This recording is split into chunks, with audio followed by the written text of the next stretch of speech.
토트넘이 손흥민을 상대로 1년 연장 계약 옵션을 발동한다는 것은 내비가 손흥민의 이적을 허락한다는 것입니다. 영국 현지에서 손흥민 이적에 대한 메가톤급 소식이 터져 나오면서 토트넘 현지 팬들을 충격으로 몰아넣고 있습니다. 일부 이적 전문가들은 손흥민에 대한 1년 연장 계약 옵션을 토트넘이 일방적으로 발동하는 것이 손흥민에게 해가 되는 것처럼 보도되고 있지만 그것은 완전히 잘못 이해된 것이라고 말합니다. 이 전문가들은 손흥민을 원하는 새로운 클럽의 등장이 내비가 손흥민을 이적시키지 않고는 못 빼기는 엄청난 유혹이 될 것이라고 전하며 팬들의 궁금증을 자아냈습니다. 도대체 어떤 상황인지 더 스포츠가 자세히 알아보겠습니다. 맨체스터 유나이티드가 아스널에게 완패를 당하면서 다가오는 이적 시장에서 이적풍이 불게 될 것이라는 영국 현지 매체들의 충격적인 속보가 터져 나오는 가운데 손흥민이 돌풍의 중심에 서게 될 것이라는 한 매체의 보도가 일파만파로 큰 파장을 불러오고 있습니다. 맨유는 5일 영국 런던의 에미레이츠 스타디움에서 열린 2024-2025 잉글랜드 프리미어 리그 14라운드 아스널과의 원정 경기에서 단 한 골도 넣지 못하며 무기력한 경기를 펼쳤습니다. 결국 0대2로 아스널의 무릎을 꿇으며 맨유의 부활을 이끌 것으로 기대됐던 신임 감독 호림의 능력에 물음표가 찍히게 되었습니다.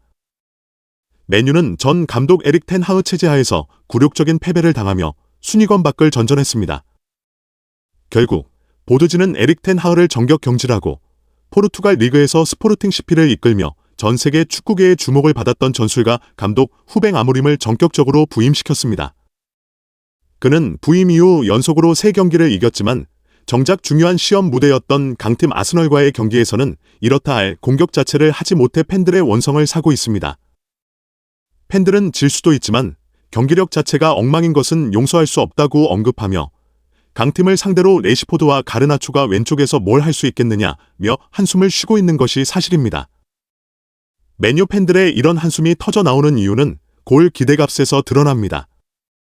아스널은 2.33, 반면 맨유는 0.31이라는 처참한 찬스 메이킹 수치를 기록했기 때문입니다. 일부 전문가들은 브루노 페르난데스 같은 정상급 미드필더를 보유했지만 전방에서 골을 넣고 결정을 지을 선수가 없어 이런 일이 벌어진다며 맨유는 오랫동안 최전방에서 골을 결정지어 줄 선수가 없었다. 가르나초와 레시포드 정도로는 맨유가 원하는 수준의 경기를 펼칠 수 없을 것이라고 말했습니다. 지난 시즌 1,500억 원을 주고 영입한 호일룬 역시 기대만큼 뭔가를 만들어내지 못하는 것은 맨유 팬들의 끊임없는 우승에 대한 열망에 비하면 너무 초라한 공격진이라는 점도 지적했습니다. 이런 상황 속에서 영국 매체 데일리 익스프레스는 5일 맨유가 토트넘 윙어 손흥민을 내년 여름 잠재적인 저렴한 이적 옵션으로 논의했다고 보도했습니다. 보도에 따르면 토트넘 주장 손흥민은 시즌이 끝나면 계약이 만료되며 올드 트래퍼드의 재정적 제약 속에서도 하나의 옵션으로 확인됐다고 전했습니다. 익스프레스에 앞서 손흥민을 역대 프리미어 리그 약한 발을 잘 쓰는 선수 2위에 올렸던 영국 매체 기브미 스포츠도 맨유가 손흥민 영입을 추진한다는 보도를 연이어 내놓으며 이것이 단순한 소문이 아니라는 점을 암시했습니다. 매체는 4일 맨유가 월드클래스 토트넘 스타를 영입 타깃으로 검토 중이라고 보도하며 맨유의 빈약한 득점력을 보완할 가장 적절한 옵션 D라고 설명했습니다. 하지만 이런 소식에 대해 일각에서는 가당치도 않은 이야기라며 토트넘은 1년 연장 계약 옵션을 발동해 손흥민을 잡아둘 것이며 맨유가 이번 다가오는 여름 이적 시장에서 손흥민을 데려가려 한다는 것은 말도 안 되는 소설이라고 반박했습니다. 그러나 이 주장에 대해 일부 전문가들은 비적 시장 내부의 여러 가지 룰을 잘 모르는 팬들과 매체들이 저런 말을 떠들어대면서 손흥민에게 불리한 프레임을 씌운 건이라고 지적했습니다.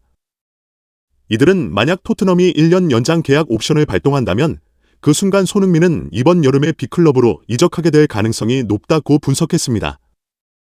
이어 토트넘의 그간 행태와 현재 행동을 종합해볼 때 지금까지 1년 연장 계약 옵션을 발동하지 않은 이유는 손흥민과의 재계약을 추진하며 끝까지 설득하고 있기 때문이라고 주장했습니다.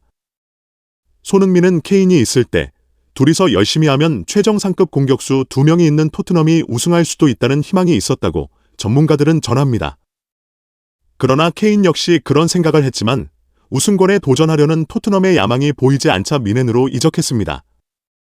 케인을 잡지 못하는 모습을 본 손흥민 또한 재계약을 하지 않겠다고 결심한 것으로 보인다는 분석도 나왔습니다.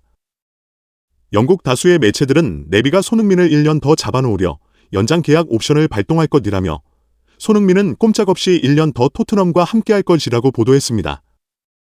그러나 이런 보도에 대해 일부 전문가들은 기적 시장을 이해하지 못한 수준 낮은 주장기라고 반박하며 손흥민의 미래를 둘러싼 논란은 계속될 것으로 보입니다.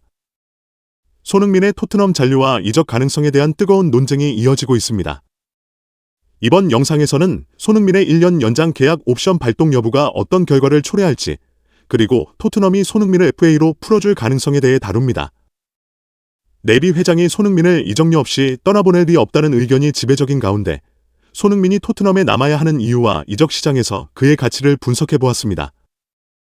손흥민은 아시아에서의 압도적인 팬층 덕분에 토트넘에게 막대한 상업적 이익을 가져다주는 선수입니다. 그럼에도 일각에서는 그의 나이, 32세를 들어 더 이상 높은 이적료를 기대하기 어렵다는 반론도 존재합니다. 이적 전문가들은 세계 정상급 실력을 가진 선수라면 나이를 초월해 빅클럽의 관심을 받을 수 있다고 강조하며 해리 케인의 사례를 예로 들었습니다. 실제로 케인이 뮌헨으로 이적할 당시 30세를 넘긴 나이에도 불구하고 1,500억 원이라는 금액으로 이적했습니다. 손흥민이 만약 이적 시장에 등장한다면 맨체스터 유나이티드와 같은 빅클럽들이 즉각적으로 움직일 가능성이 큽니다. 맨유는 현재 골 결정력 문제를 겪고 있으며 신임 감독 후뱅 아모림 체제 하에서 당장 성적을 올려야 하는 상황입니다. 이런 배경에서 손흥민은 가장 적합한 선택지로 평가받고 있습니다.